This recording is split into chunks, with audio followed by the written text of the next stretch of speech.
फहद बड़ी होशियारी और एतमाद के साथ सबके सामने एक सबूत रखता है और दावा करता है कि इससे वो बेकसूर साबित हो जाएगा। आफिया और अहमर हैरत से उसे देखते हैं, लेकिन अहमर का कहना है कि इस सबूत से फहद की हकीकत बदल नहीं जाएगी। ताहम इसी मौके पर शारिक वहां पहुंचता है और मोटर के पास से मिली एक परअसरार चीज मेज पर रख देता है। इस चीज को देखते ही शहीर साहब और नाज़नीन की मां के चेहरे का रंग फक हो जाता है, क्योंकि ये उनका बरसों पुराना राज अफशा कर सकती थी। कबल इसके कि शारिक इस चीज की हकीकत खोलता, शहीर साहब उसे रोक देते हैं और एतराफ़ करते हैं कि इनके माजी का एक ऐसा सच है जो वो कभी सामने नहीं लाना चाहते थे। इसी कश्मकश के दौरान अचानक घर की लाइट चली जाती है। अंधेरे का फायदा उठाते हुए कोई शातिर शख्स मेज पर रखा हुआ वो अहम सबूत चोरी करके गायब हो जाता है।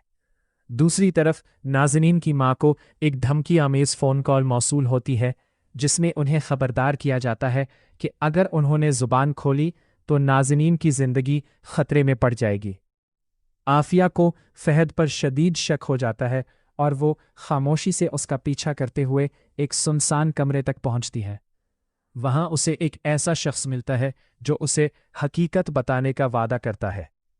वो शख्स आफिया को एक खफिया फाइल थमाता है जिसमें पुरानी तस्वीर और दस्तावेजात मौजूद होती हैं।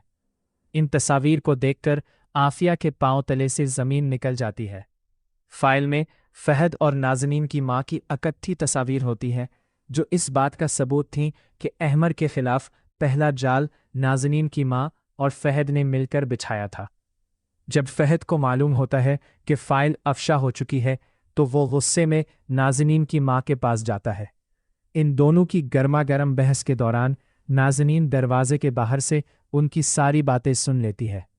नाज़नीन को पहली बार एहसास होता है कि इसकी अपनी मां और फहद मिलकर अहमर को बदनाम कर रहे थे। दूसरी तरफ शारिक को कमरे से एक ऐसा सुराग मिलता है जो सबूत चोरी करने वाले तक पहुंचा सकता है।